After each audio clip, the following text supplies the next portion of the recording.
Mau berquran dalam rumahnya ibu dan ayah, lepas dan senang kamu berquran dalam rumahnya.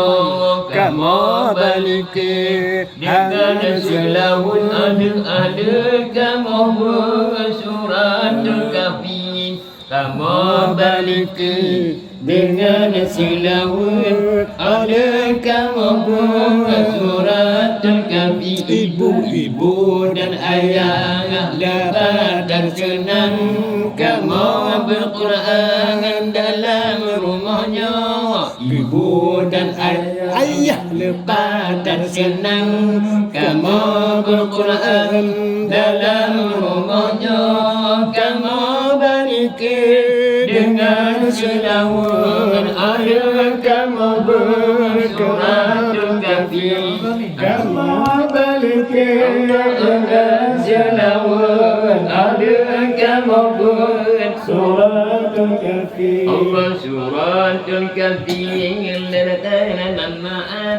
malam Jumaat sunat tabasyar suratul kahfi letar manfaat. Malam Jumaat sunat tabasyar sayang basyar suratul kahfi letar banget titik bantahan dan masyar sayang basyar suratul kahfi letar banget titik tanpa dan masyarakat tanpa titik tanpa dari masyarakat. Ibu dan ayah dalam dan senang kamu berquran dalam rumahnya.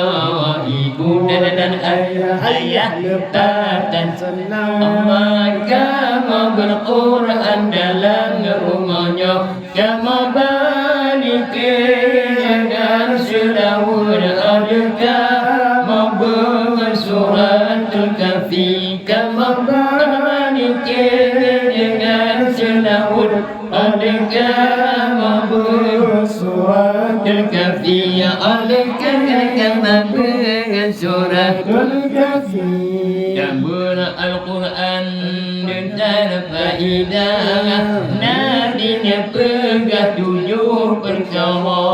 Dabur Al-Quran dan faidah nadinya pegah 7 perkara. Pertama fanfan Nabi berikan Nabi selama dalam dunia. Pertama fanfan Nabi berikan Nabi selama dalam dunia. Nabi selama dalam dunia. Ibu dan ayah lepas Allah kamu berquran dalam rumahnya. Allah ibu dan ayah lepas dan senang kamu berquran dalam rumahnya.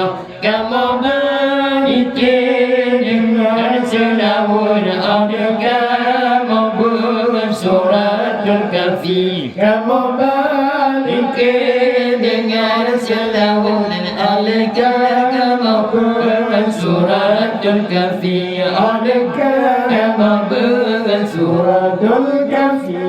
Jemaah kedua mudah rezeki kita baca sabit kalam Rabbana.